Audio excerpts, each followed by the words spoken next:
अस्सलाम वालेकुम स्टूडेंट्स, कैसे हैं आप सब। अलजेब्रा पढ़ रहे थे हम। लेक्चर नंबर 15 है आज और टॉपिक है आज का ऑर्थोगोनल कॉम्प्लीमेंट्स। ऑर्थोगोनल कॉम्प्लीमेंट्स पढ़ने से पहले एक दफ़ा ज़रा रिवाइज कर लेते हैं कि ऑर्थोगोनल वेक्टर्स क्या थे। ऑर्थोगोनल वेक्टर्स ऐसे वेक्टर्स जिनका डॉट प्रोडक्ट या इनर प्रोडक्ट या फिर स्केलर प्रोडक्ट अगर तो ज़ीरो आ रहा है देन हम कहते हैं कि वो जो वेक्टर्स थे वो बेसिकली क्या थे, ऑर्थोगोनल थे या परपेंडिकुलर थे। ठीक है, तो उसी कॉन्सेप्ट को लेते हुए आज हमने पढ़ना है ऑर्थोगोनल कॉम्प्लीमेंट्स। ऑर्थोगोनल कॉम्प्लीमेंट्स क्या होते हैं, देखें फ़र्ज़ कर लें कि हमारे पास कोई वेक्टर स्पेस वी है, ठीक है, और हमने इसका एक सब स्पेस लिया हुआ जो कि जिसको नाम दिया हुआ है एच का। ठीक है, वी एक वेक्टर स्पेस है और एच उसका क्या है, सब स्पेस है। देन हम कहते हैं कि इस सब स्पेस एच का जो ऑर्थोगोनल कॉम्प्लीमेंट होगा वो एक ऐसा सेट होगा जिसमें मौजूद हर वेक्टर इस सेट एच के वेक्टर्स के ऊपर परपेंडिकुलर होंगे। ठीक है, फ़र्ज़ करें कि अगर एच एक सब स्पेस है और इसमें फ़र्ज़ करें 2 से 3 वेक्टर्स हैं, ठीक है, और ये एच परपेंडिकुलर ये एक और सब स्पेस है, तो ये एक और सब स्पेस है, तो इसमें भी जितने भी वेक्टर्स हैं इसके वेक्टर सारे के सारे इस सब स्पेस के ऊपर ऑर्थोगोनल होंगे। अगर इसमें 2 वेक्टर्स हैं और इसमें 3 हैं तो इसके ये जो 2 वेक्टर्स हैं इन तीनों के ऊपर परपेंडिकुलर होंगे। ठीक है, फ़र्ज़ कर लें एच में u1 u2 u3 है और इसमें v1 और v2 है। देन v1 जो है वो इसके u1 u2 u3 तीनों के ऊपर परपेंडिकुलर होगा। अगर आप इसके v1 का इसके u1 के साथ डॉट लेंगे तो भी ज़ीरो आएगा, इसके v1 और इसके u2 का डॉट लेंगे तब भी वो ज़ीरो आएगा, और इसके v3 और इसके u3 का डॉट लेंगे देन भी वो ज़ीरो आएगा। Same for the second element of this set. ठीक है, बेसिकली ये दोनों एक सेट्स हैं, एक सबसेट्स हैं वेक्टर स्पेस वी के। ठीक है, वी हमारे पास एक वेक्टर स्पेस है और हमने यहाँ पर इसके 2 सबसेट्स लिए हुए हैं। एच भी इसका एक सबसेट है जो कि एक सब स्पेस भी है, और ये जो एच परपेंडिकुलर है ये भी इसी वी का सबसेट है जो कि सब स्पेस भी है। ठीक है, डिफिनेशन इसकी देख लेते हैं। The orthogonal complement of a subspace H of a vector space V is a set of those vectors in V which are orthogonal to every vector of H। ठीक है, V की subspace H ली है और इस H में मौजूद हर element इसमें मौजूद हर एलिमेंट एक और सेट है V का, एक और सबसेट है V का जिसको डिनोट किया गया है H परपेंडिकुलर से। ठीक है, और ये इस तरह से डिज़ाइन किया गया है कि H और H परपेंडिकुलर के जो वेक्टर्स हैं अगर हम इनका डॉट प्रोडक्ट लें या स्केलर प्रोडक्ट लें तो वो ज़ीरो आएगा।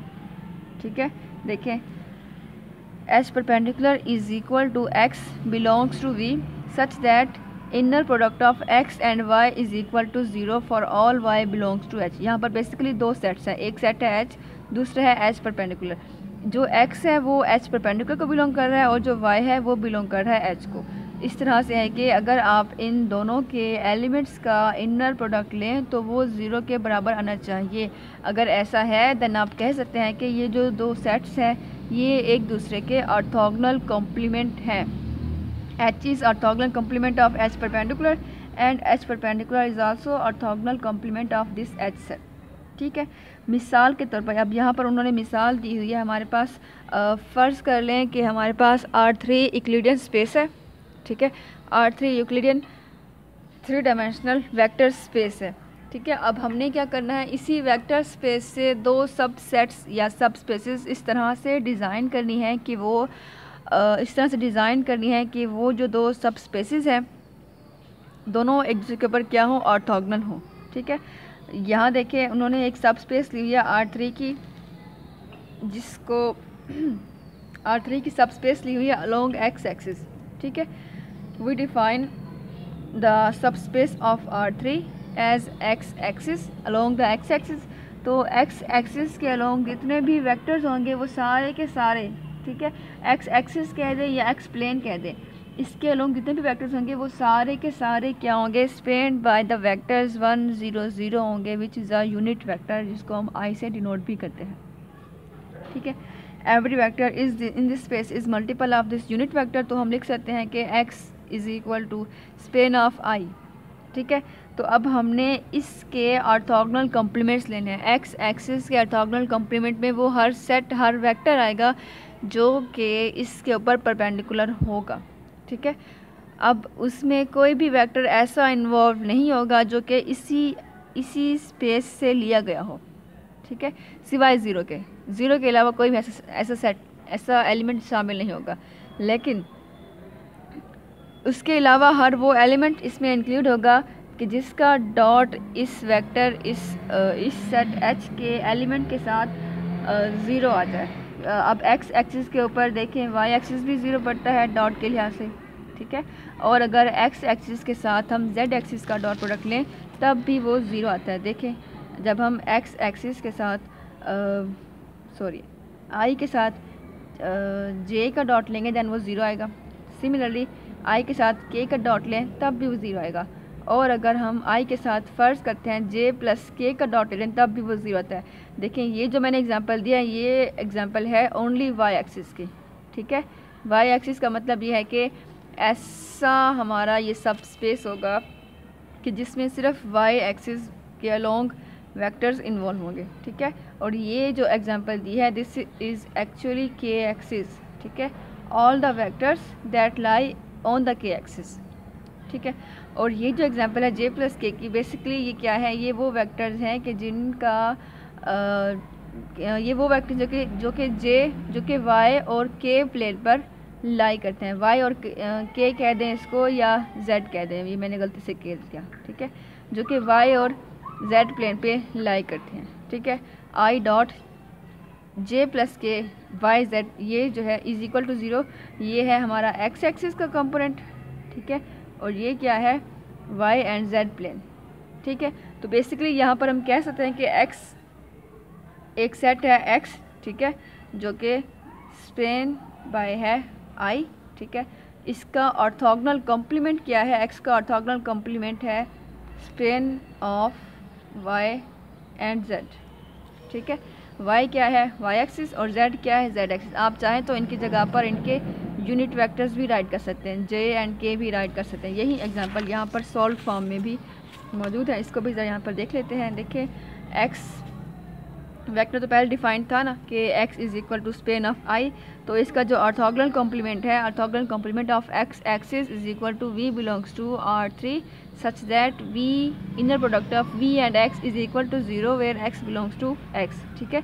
और x को तो पहले डिफाइंड था, और v क्या है यहाँ पर, v is actually the vector in Y Z plane, ठीक है। वाई जेड प्लेन होगा तो डेफिनेटली x एक्सिस यहाँ पर ज़ीरो होगा और ये b और c बच जाएगा, zero and B C dot a, ये क्या है, ये वही x एक्सिस से कह रहा हूँ, a one zero is equal to zero.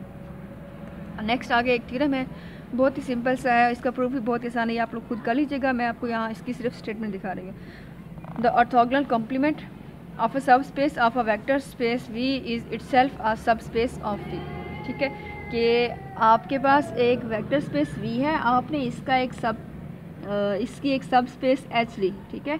उसी सब स्पेस H का जब आपने ऑर्थोगोनल कॉम्प्लीमेंट निकाला तो बेसिकली वो जो ऑर्थोगोनल कॉम्प्लीमेंट है वो इस वेक्टर स्पेस V की सब स्पेस है, ठीक है।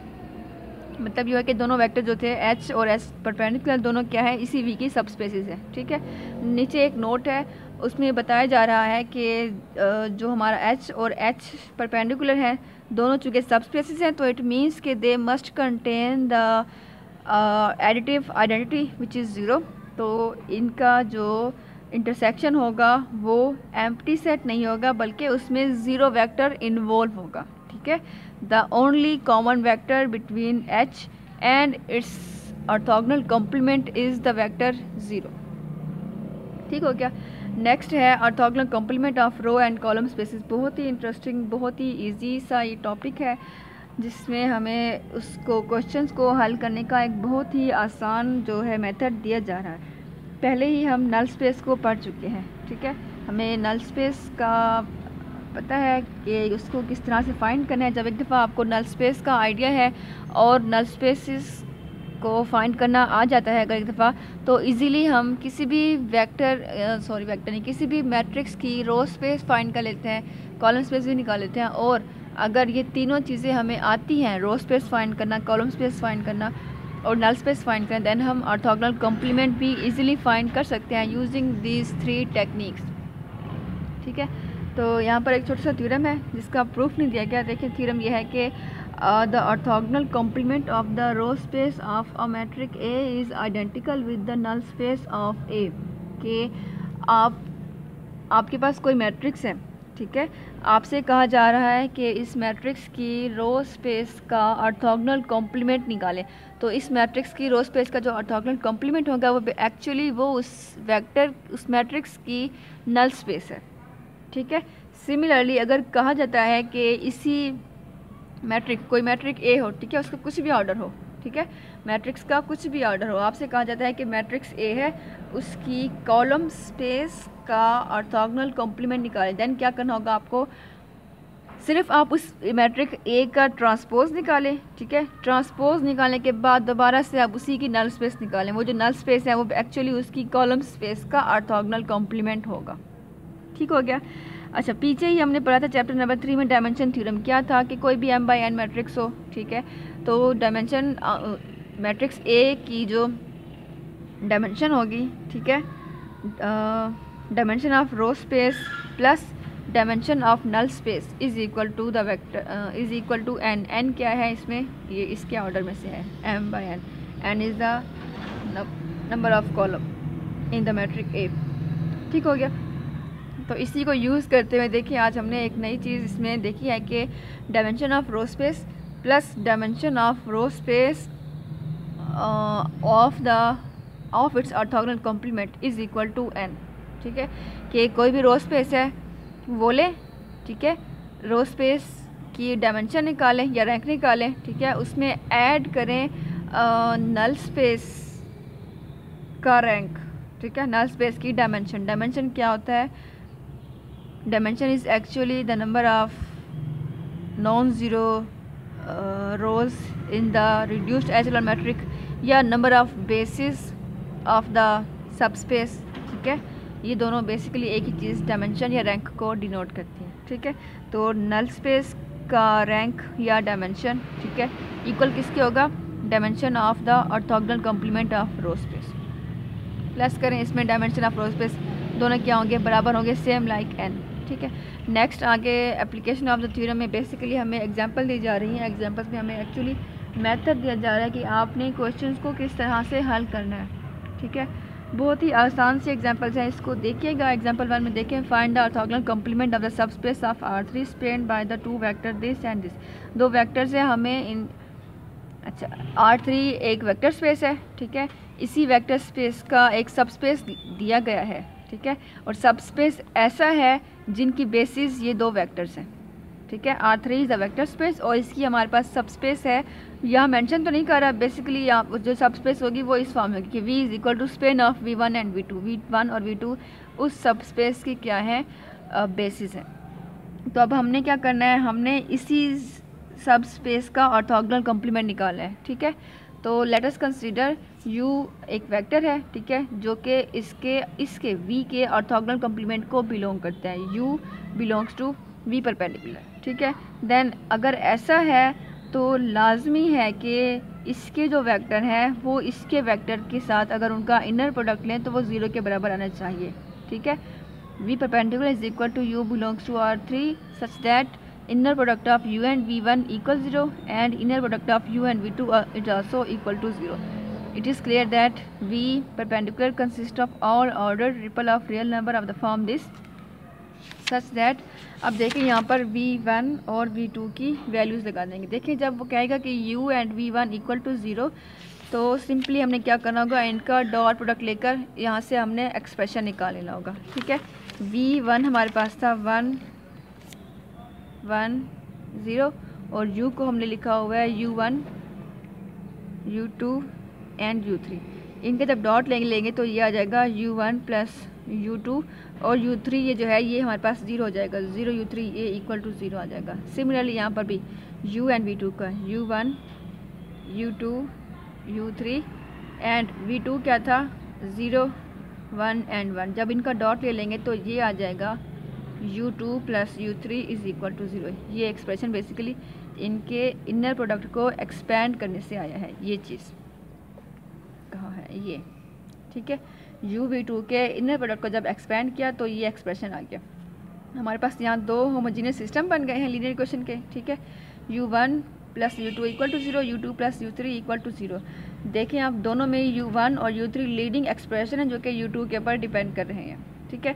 तो u2 को अगर आप कोई वेरिएबल के एस टी कुछ भी अगर असाइन करें तो u1 और u3 की वैल्यूज़ ईजीली आ जाएंगी, ठीक है।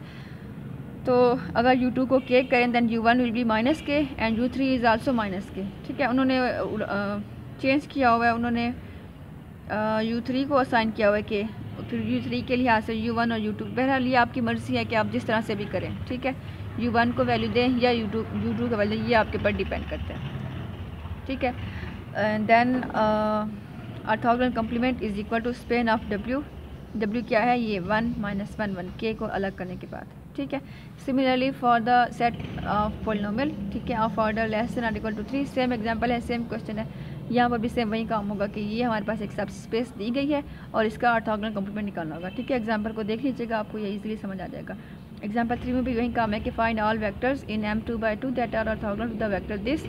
ऑर्थोगोनल वेक्टर इस मैट्रिक्स के फाइंड करना है, ठीक है। जब मैट्रिक्स का हम इनर प्रोडक्ट लेते हैं तो हम क्या करते हैं, उनको मल्टीप्लाई करते हैं टर्म बाय टर्म, ठीक है। फर्स्ट इसके एलिमेंट को दूसरे वेक्टर के फर्स्ट एलिमेंट से मल्टीप्लाई करेंगे, इसके भी सेकंड को इसके सेकंड के साथ, ठीक है। a12 को ये इसके a12 से मल्टीप्लाई करेंगे, इस तरह से एलिमेंट बाय एलिमेंट मल्टीप्लिकेशन करेंगे, ठीक है। तो देखिए m2/2 एक वेक्टर स्पेस है, ठीक है, एक वेक्टर स्पेस है और हमने इसका सब स्पेस लिया हुआ है इस तरह से कि उनका बेस ये है, ठीक है। Subspace span bye u, इसको नाम दिया गया u का, सब w इज इक्वल टू सब स्पेस स्पेन बाय u, ठीक है। अब हमने क्या करना है, इसका ऑर्थोगोनल कॉम्प्लीमेंट निकालना है। जो इसका ऑर्थोगोनल कॉम्प्लीमेंट होगा उसको v से डिनोट किया गया है, ABCD से, और ये भी इस तरह से है कि इसका और इस u का इनर प्रोडक्ट 0 के बराबर आएगा। Inner product of u and v is equal to 0, 2a plus b minus 2c minus 4d is equal to 0। यहाँ देखो a लीडिंग है, b c d फ्री है, या यूँ कह लें कि जो a है वो डिपेंडेंट है और b c d इंडिपेंडेंट है। देन b c d को आप कुछ भी वेरिएबल असाइन कर दें, b को फर्स्ट करते हैं k1 करते हैं, c को k2, d को k3, देन उसी के लिहाज से हमारा a आ जाएगा। देखें a आ गया k1 k2 k3 की फॉर्म में, और b c d को हमने खुद से डिफाइन कर लिया था, ठीक हो गया। अच्छा देखें यहाँ पर उसने b को 2k3 करे, ये अब आपकी मर्ज़ी है, आप 2k3 करें या ना करें, it's all up to you. तो देखिए अब v वेक्टर क्या आ गया, v में a b c d सब की वैल्यूज पुट कर ली। अब k1 की जितने भी हमने कांस्टेंट ऐड किया उसी के लिहाज से अपने मैट्रिक्स को स्प्लिट कर लिया। मैट्रिक्स को जब स्प्लिट कर लेंगे तो ये 3 मैट्रिक्स बन जाएंगे क्योंकि हमने 3 वेरिएबल्स ही ऐड किए थे। तो ये k1 into some vector plus k2 into another vector plus k3 into another vector, इन मैट्रिक्स को अब आप नाम दे दें m1 m2 m3 का। Then v is equal to k1 m1 plus k2 m2 plus k3 m3। Basically इस subspace का जो ऑर्थोगोनल कॉम्प्लीमेंट है that is spanned by these matrix m1 m2 and m3, ठीक है। ये अब इसका ऑर्थोगोनल कॉम्प्लीमेंट है, यहाँ उसने आगे क्लियरली इसको लिख कर दिखाया हुआ है। Orthogonal complement of w is equal to span of m1 m2 m3। Same example 4 है, इसको भी देख लीजिएगा, ठीक है। एग्जांपल 5 की तरफ आते हैं। अब ये जो एग्जांपल 5 है ये उसी डायमेंशन थ्योरम से ही बिलोंग करते हैं, इसको देख लीजिए, बहुत ही इंटरेस्टिंग है और इसी से ही आपके सारे के सारे क्वेश्चन हल हो जाएंगे। अगर आपको पहले वाला मेथड समझ नहीं आया देन आप इसी को फॉलो करें और सिंपली नल स्पेस निकाल कर अपने ऑर्थोगोनल कॉम्प्लीमेंट किसी भी सेट का फाइंड कर लें, ठीक है। अगर आपको याद हो तो मैंने आपको पहले कहा था कि जब हम वेक्टर स्पेस करते हैं उसमें हम कहते हैं कि कोई भी आपके पास अगर सेट ऑफ वेक्टर्स हैं देन उनका जो सब किसी भी सेट ऑफ वेक्टर को जब हम मैट्रिक्स फॉर्म में कन्वर्ट करते हैं देन हर वेक्टर जो है वो हमारे मैट्रिक्स का एक कॉलम बनाता है, ठीक है। तो उस चीज़ को ऑर्थोगोनल कॉम्प्लीमेंट करते वक्त भूल जाइएगा, ठीक है। उस चीज़ को यहाँ पर कंसीडर नहीं करना। यहाँ पर चूँकि हम नल स्पेस को निकाल रहे हैं, ठीक है, हमने कहा हुआ है कि रो स्पेस का जो ऑर्थोगोनल कॉम्प्लीमेंट है वो नल स्पेस होगा और कॉलम स्पेस का जो ऑर्थोगोनल कॉम्प्लीमेंट है वो मैट्रिक ए के ट्रांसपोज का नल स्पेस होगा, ठीक है। तो basically row space and column space जहाँ पर फाइंड करनी है यहाँ पर, तो इसलिए हमने यहाँ पर वो वाली चीज़ कंसिडर नहीं करनी कि जो भी वेक्टर्स है वो हर वेक्टर एक कॉलम को रिप्रेजेंट करेगा, ठीक है। यहाँ पर हम ये करेंगे कि हर वेक्टर को रो वाइज गाइड करेंगे, ठीक है। Considering this vectors v1 and v2 form a matrix A, ठीक है, with v1 as its first row and v2 as its second row. ये हमारे पास एक मैट्रिक्स आ गया। जो किसी भी मैट्रिक्स बना है, आप क्या करेंगे, इस मैट्रिक्स को कन्वर्ट कर दें रिड्यूस्ड एचेलॉन फॉर्म में, ठीक है। रिड्यूस्ड एचेलॉन फॉर्म में कन्वर्ट कर रहे हैं, क्यों करें, ताकि नल स्पेस निकालें इजीली। कन्वर्ट कर लिया इसको, अब इसकी आराम से नल स्पेस निकाल लें। देखिए ये नल स्पेस आ रही है यहाँ से, x plus 7/5 z equal to 0, यहाँ से y plus 2/5 z is equal to. देखिए यहाँ पर दोनों x और y डिपेंड करें z के ऊपर, z is a free element, तो z को आप कुछ भी असाइन कर दें। जैसे इन्होंने 5k किया हुआ है, 5k क्यों किया, ताकि इसलिए कि ताकि यहाँ से फ्रैक्शन ख़त्म हो जाए, जो कि ये 2/5 7/5 आया हुआ है, ठीक है। इस फ्रैक्शन को ख़त्म करने के लिए हम अगर z को 5k कर भी रहे हैं तो इट्स ओके, क्योंकि वो भी तो एक कांस्टेंट ही है, आर्बिट्रेरी कांस्टेंट, ठीक है। तो यहाँ से ये z को 5k करने के बाद हमारा x भी आ जाएगा, y भी आ जाएगा और z भी, तीनों जब आ जाएंगे तो हमने इन तीनों को पुट कहाँ पर करना होगा, अपनी नल स्पेस के लिए इसका वेक्टर बना लेना होगा। तो x is equal to -7 -2 and 5, null space is span by -7 -2 and -5, ठीक है। तो जो नल स्पेस है बेसिकली वो नल स्पेस एक्चुअली है क्या, ऑर्थोगोनल कॉम्प्लीमेंट है of the given system, of the given सब स्पेस, ठीक है। इस तरह से ये हमारी पूरी की पूरी एक्सरसाइज हो जाएगी। एक्सरसाइज स्टार्ट हो रही है यहाँ से, ये पूरी एक्सरसाइज आपने करनी है। इन द फॉलोइंग देखें, इसमें कुछ प्रॉब्लम्स हैं। पहले तो सिंपली आपको कह रहा है कि इन वेक्टर्स का आप ऑर्थोगोनल कॉम्प्लीमेंट निकालें, u v वगैरह वगैरह, ठीक है। मैं जल्दी कर रही हूँ क्योंकि अजान होने वाली है और फिर ये मसला हो जाएगा थोड़ा सा वीडियो का। इसको देख लें ज़रा। क्वेश्चन नंबर 2 में भी सिंपली क्या है कि कांस्टेंट निकालना है, ठीक है। क्वेश्चन 3 में भी बहुत ही आसान है। यहाँ पर भी क्या है, सिर्फ आपने determine if u is orthogonal to the w equal to span of v1 v2 v3। सिर्फ चेक करना है कि क्या u v1 v2 v3 के पर ऑर्थोगोनल है या नहीं, ठीक है। सिंपली क्या करेंगे, u का डॉट लें v1 के साथ, u का डॉट ले लें v2 के साथ, and similarly u dot v3 निकालें। अगर तो तीनों जीरो आ रहे हैं देन आप कहेंगे कि u is orthogonal on w, ठीक है। अगर किसको एक भी नॉन जीरो आया है देन इट मीन्स कि u is not orthogonal on w। असल में बात ये होगी कि अगर कोई एक भी नॉन जीरो है देन इट मीन्स कि u जो है वो w का ऑर्थोगोनल कॉम्प्लीमेंट नहीं है, ठीक है। क्वेश्चन 4 देखें, find all vectors that are orthogonal to u। ये सारा ये बिल्कुल सेम एग्जांपल की तरह जो कि अभी हमने पीछे हल की थी, ठीक है। उसके बाद ये 5 है, ये पहले कर चुके हैं, आई थिंक 4.1 थी शायद पीछे से, उसमें से सेम वैसे ही है ये। इसको देख लीजिएगा, ये हो जाएंगे शॉर्ट क्वेश्चन के लिए हैं ये। 6, 7, 8 आगे सारे के सारे क्वेश्चन सेम है, हर एक में वो आपसे यही डिमांड करता है कि just find the orthogonal complement, ठीक है। 6, 7, 8, 9, ठीक है। यहाँ देखिए, यहाँ वो उसने आपको स्पेसिफाई किया हुआ है कि find the orthogonal complement using the dimension theorem, ठीक है। डायमेंशन थ्योरम को फॉलो करते हुए इसका ऑर्थोगोनल डायमेंशन थ्योरम नहीं, सॉरी, उससे ऊपर जो थ्योरम था ना जिसका प्रूफ ओमिट किया गया है, उसी को फॉलो करके इसका ऑर्थोगोनल कॉम्प्लीमेंट निकालें, ठीक है। वैसे तो इन क्वेश्चन में भी उसी को हम अडॉप्ट कर सकते हैं और वो बहुत ही इजी मेथड था अगर देखा जाए तो, ठीक है। वैसे है आपकी मर्ज़ी कि आप जिस तरह से भी करें। एग्जांपल एक देख लें यहाँ पर, आपको फिर ये इजीली समझ आ जाएगा, ठीक है। अगर इनको हल करने के बाद अगर आपके आंसर्स मैच नहीं करते बुक के साथ देन घबराने की ज़रूरत नहीं है। हो सकता है बुक में मसला हो या हो सकता है आपसे कोई मिस्टेक हुई हो। बहरहाल जो मेन चीज़ होती है वो होती है प्रैक्टिस, ठीक है। प्रैक्टिस कर लें, दैट इज़ इनफ। एग्जाम्पल है देखें, ये कहाँ गई एग्जाम्पल, ये है, देखें एग्जाम्पल है v1 इज इक्वल टू 1 - 2 3, ठीक है। सब स्पेस है स्पेन बाय दिस v1, ठीक है। हमने फिर उस सब स्पेस का क्या करना है, ऑर्थोगोनल कॉम्प्लीमेंट निकालना है, ठीक है। Subspace span by R3 orthogonal to v1। Let u first किया हुआ है x y z, ठीक है। Then v1 dot u1 equal to 0 -1 2 3 x y z, इनका डॉट ले लेंगे जो के 0 के बराबर आना चाहिए। ये हमारे पास इस तरह से बन जाएगा जिसमें x लीडिंग है और y z क्या है, फ्री है। यहाँ पर y z को कुछ भी असाइन कर दें देन x इजीली आ जाएगा।